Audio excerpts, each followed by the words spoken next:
Super Show. All right, everybody. Welcome back to the show. We're going to party like it's 1899 or something along those lines. So, welcome back. We had a great show last week with the, haunting of the Nebraska State Capitol building. Got some good responses. And, I thought overall it went pretty well. So, we just gotta keep pumping away at this thing. We've got a great show here tonight. We're going to be doing, we're going to be rifling right back into the, Curse of Arnold Heights. Where the hell is Arnold Heights? You're asking yourself if you're new to the show.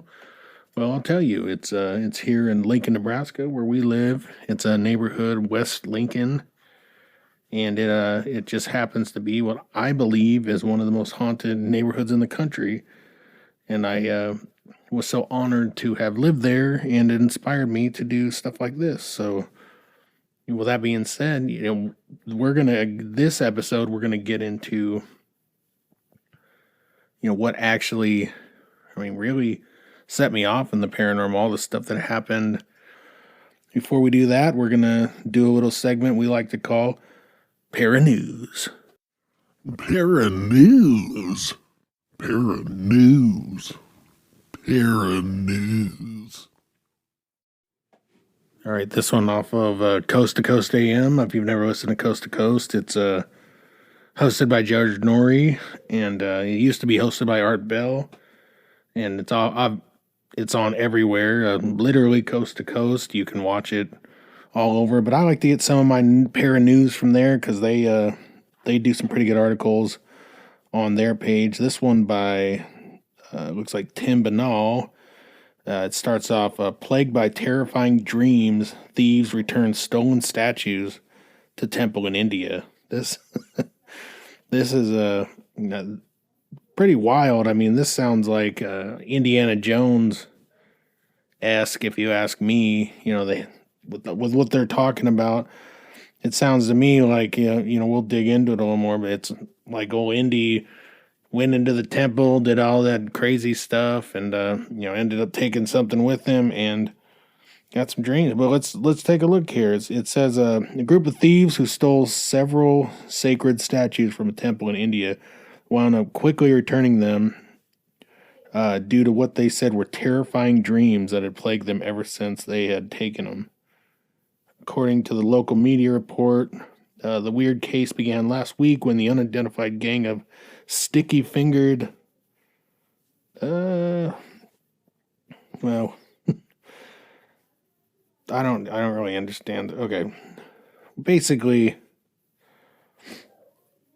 the weird case began last week when the unidentified gang of sticky-fingered, evildoers, so to speak, thieves, made off with 16 small idols from a 300-year-old temple in the village of Taruha. The heist drew condemnation from the temple's head priest, who banished them and destroyed them with lightning and thunder. Well, no, that's not in here, but I imagine he wanted to, right? But it looks like he didn't have to, because they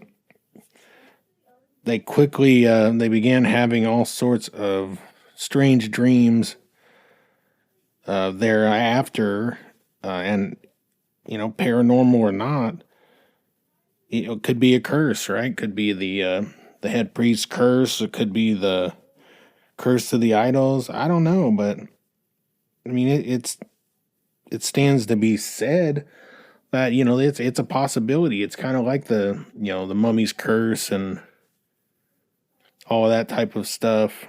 I don't know if you believe in it or not. I personally, I feel like I've been cursed because my whole life has been a jumbled bunch of events that a lot of them I wish hadn't happened. But hey, what do you do, right? I didn't steal any hidden idols from India or anything. So it's hard to say why I'm cursed. But these guys, cursed or not, they honestly just became fed up with the scary dreams, and looks like they returned the statues to the police. Or one of them did. One of them tried to. It looks like the other two, there's some other statues that were failed to be returned, though. So, that this one continues on. We'll stay posted on this, and hopefully we'll find something about it. It looks like they left outside the doorstep of the temple. It looks like in a mysterious sack. They left some of the stolen artifacts out there. And here they wrote a note, I guess, saying, "We have been suffering from nightmares since we committed the theft and have not been able to sleep, eat, and live peacefully." That's so they just kind of it scared the crap out of them. So they just say, "You know what? I'm gonna write them a little note, say we're sorry about what we did, but we're gonna kind of we're gonna kind of move on from all of this, and hopefully we can have better lives for it." I don't know where the other artifacts are that didn't make it back, but it's kind of a feel-good story, kind of not. So, if you're planning on stealing, the lesson learned here is if you're planning on stealing something from a temple with high priests and all this stuff, you're probably going to get cursed. So, the moral of the story is don't do it. It's bad juju, bad karma, all that good stuff. So, yeah, I like that article. It wasn't too bad. If you haven't checked out Coast to Coast AM, I guess I'll give them a nice free promo here. So it's coasttocoastam.com, and you get all sorts of great paranews off of there. There's articles, everything. You can sign up for their stuff. I'm not going to go in any further because maybe they don't want me to be a spokesperson for them. So not that I'm trying to be. So there we go. Well, that's Paranews for today, everybody. Still looking for guests for the show. I got some people lined up who want to yap away with me, so that would be pretty cool. And I still need your ghost stories from all over the country. I don't care where it comes from. I don't care how small you think it is or how goofy it is. It's your story stands to be told. Well, that being said, I guess we're going to get into it today. Yeah, we're going to get into the Curse of Arnold Heights once again. Arnold Heights is nestled in the western part of the city in Lincoln, Nebraska, and it just so happens to be one of the most haunted neighborhoods in the country. So who knows why? That's what we're going to dig into. I'm currently writing a series of ebooks that I'll be releasing of different ghost stories from the Curse of Arnold Heights series, and just dramatizations and different things. The names and faces and voices and all that stuff might be different, but the story remains somewhat the same. So, I'm not altering it. I'm just taking it off of their accounts and trying to dramatize it as best I can for your reading and listening pleasure. So, this one in particular, I remember back in 2020 when I started all this, I was I hit up the Air Park community pages, Arnold Heights page. It's also called Air Park, and I got a plethora of people who wanted to share their ghost stories, which has set me on this little journey here. And so going through my inboxes and everything, I'm not going to say their name because I don't want them to, be ridiculed by people, but I'll give you a synopsis, and hopefully you'll also want to come forward and talk to me about it. But here was a pretty good one. I also won't I'll use the street names in the general area, but I'm not going to use the numbers of the houses. These are duplexes and old base housing, and I don't want people to get all freaked out. I had one chick in particular get super angry with me and, kind of threaten me a little bit and tell me we don't want any part of this, and the people who live there, they don't need this crap, and that's fine. I mean, if you don't feel comfortable with it, it's cool.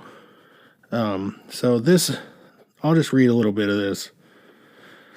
It says I live on Northwest 54th Street, which is there's a big hill, unmistakable. Some people believe that there's a giant missile hiding under there or something from when it was a army base, pointed at somebody who knows, but or Air Force base. But I don't know about that. But there is a really giant, cool hill, which I'll leave some pictures of, and these people, basically their backyard is backed up to it. They said they remodeled the entire house, just moved in, but it definitely felt weird in the house. They said they heard a lot of things. They were kind of curious what other people were saying, but they wanted to come forward. They said they've never in their life experienced anything paranormal at all or anything quite like it. And most people, when they talk about it, think that they're crazy, which, newsflash, the rest of us who talk about the paranormal and talk about ghosts, that's pretty much the common denominator for how people act towards most of us. So they treat her right like they're crazy. Their fiance had felt something on his neck in the kitchen just the night before they messaged me. And I think maybe by how she's alluding to it, she says, I'm like, see, I'm not crazy. Referring to, how people act about it. They claim that it was the old, so a lot of those places up there's some really nice duplexes up on top of the hill. And I think when it was Air Force Base and all that stuff, I think they actually housed some of the officers, like the colonels, and supposedly, I don't know this to be true because I haven't found any documentation to it, but this was the colonel's headquarters back in the day. Let's see.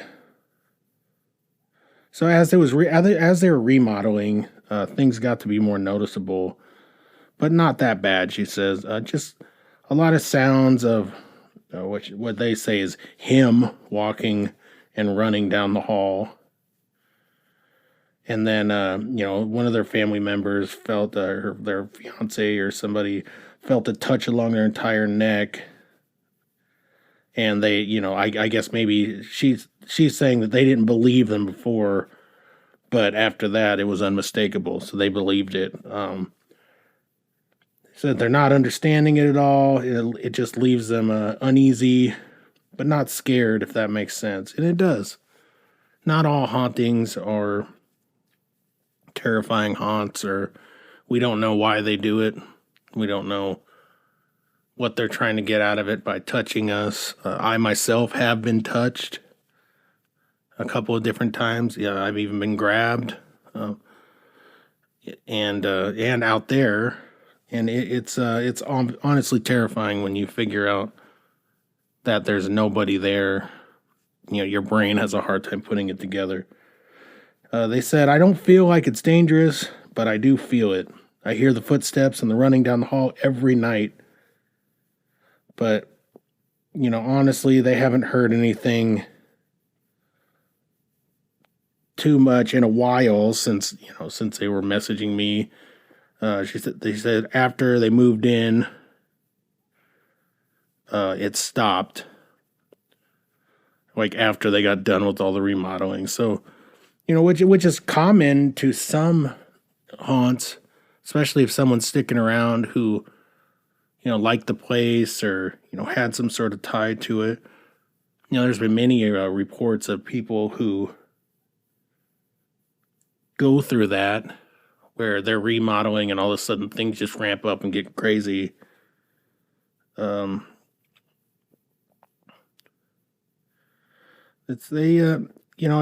that, honestly, she claims that, aside from, running around, running up and down the halls and, someone doing a little tap dance number in the kitchen or something all the time, maybe really that's about all that happened in this place. They said that since then, I contacted them here recently, right before I did this episode, and asked if anything else had happened. They said no, not really. It's kind of some of the same stuff, but not really. And once they moved out and moved to another place, they've never had anything since. And they feel like it's been so long ago now that it's kind of subsided. So I mean, that's a pretty cool ghost story. Yet another account. The colonel's hanging out in there, barking orders. Telling other ghosts. I say jump, and you say how high, to sort of thing, and they're all kind of, I don't know. I mean, it's so strange. Yeah, I mean, if you go back, if you haven't watched, I did an episode a couple of weeks ago about a ghost story, the movie from 2017 with Casey Affleck, and I just thought it was such a beautiful portrayal of a ghost story and a haunting. And it just makes you wonder, like, what are they sticking around for? Did they stay for somebody at one time, a loved one, some reason, and then they just forget? Why do they not move on? Then there's those of you that are skeptics, and you're asking yourself, is there even ghost activity? Does it actually exist? I mean, I feel absolutely 100%, no doubt about it, but I've also experienced a lot of things throughout my life. But you, the skeptic, I can definitely see your point, and I appreciate your point of view, and I want to hear from you too. If you want to get on, and if you don't even have to come on the show. If you just want to debate me or talk to me about it or prove to me what has happened to me, I would love to hear it. I just don't feel it's the case. I mean, every single person in my family has felt. My family here, my wife, my kids, we all felt something. People who came into the houses that were haunted, they felt something. They seen things. So I refuse to believe that everybody was poisoned by mold spores or whatever crazy stuff people come up with to disprove a haunting.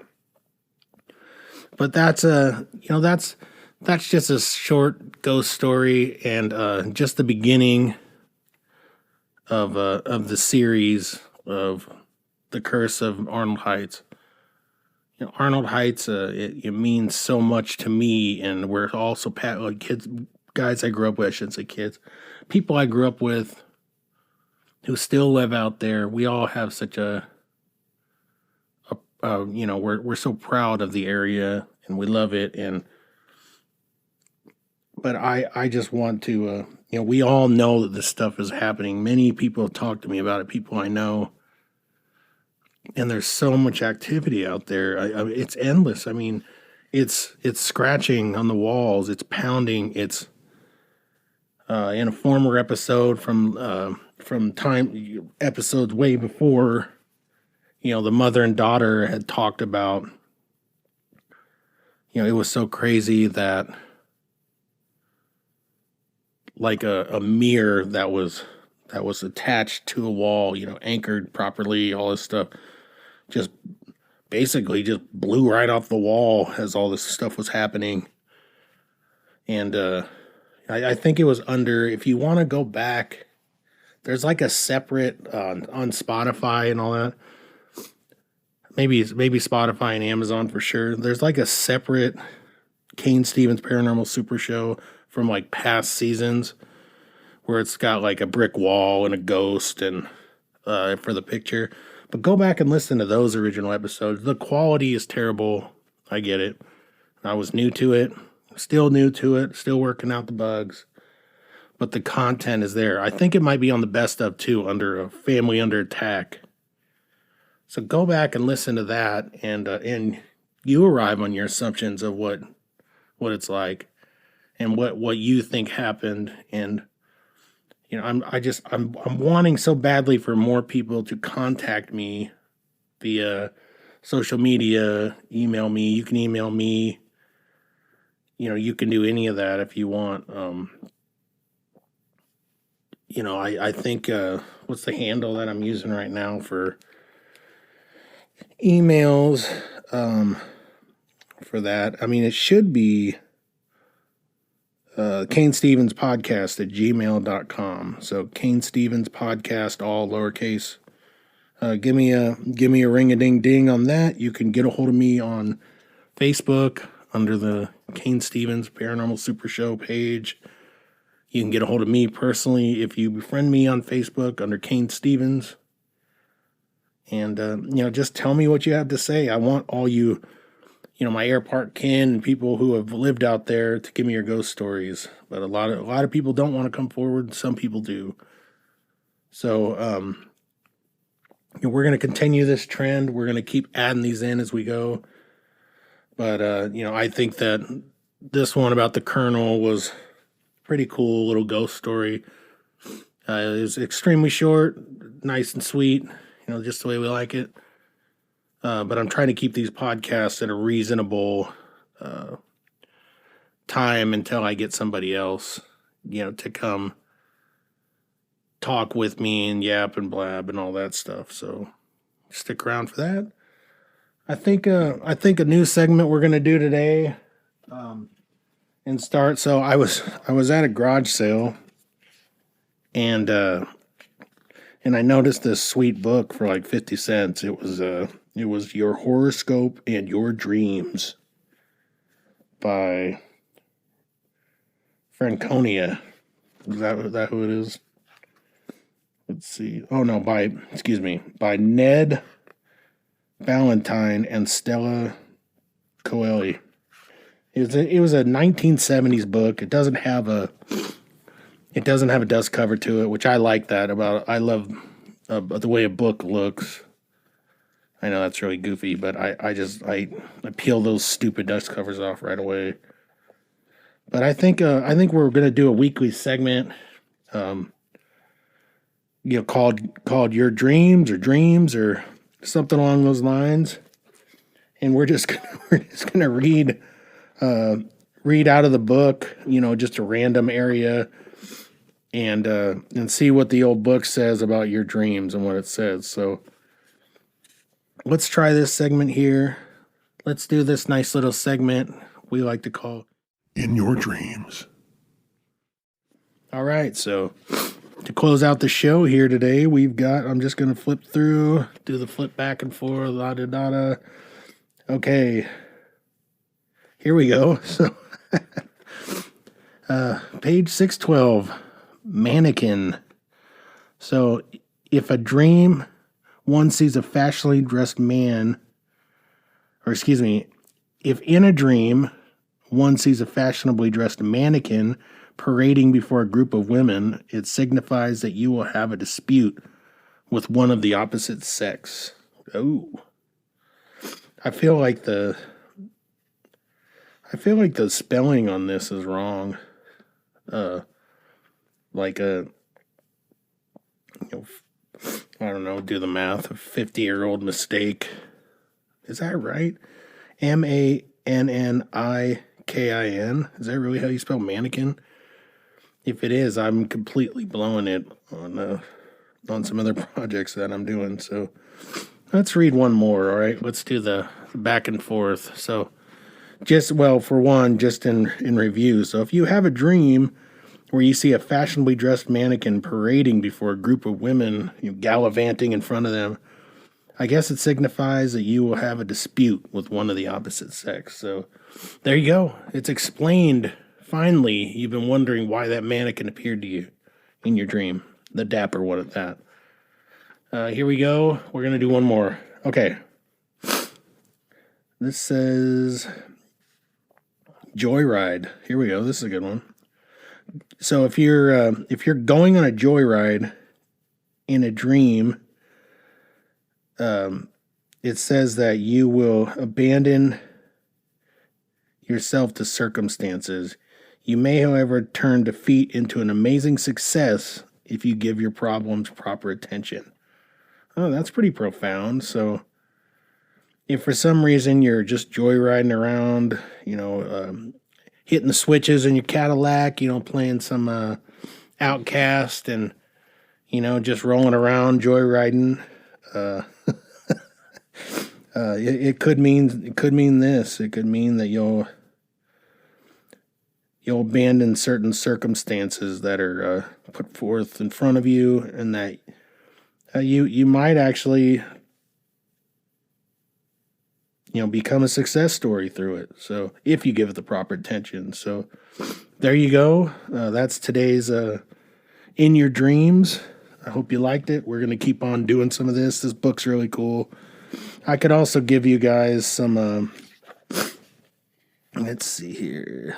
I could also give you some 1970s horoscopes if you want to, but I think we'll stick with dreams for a while. So there you go. I'll take a picture of it and put it on the page and show you what the heck I'm talking about.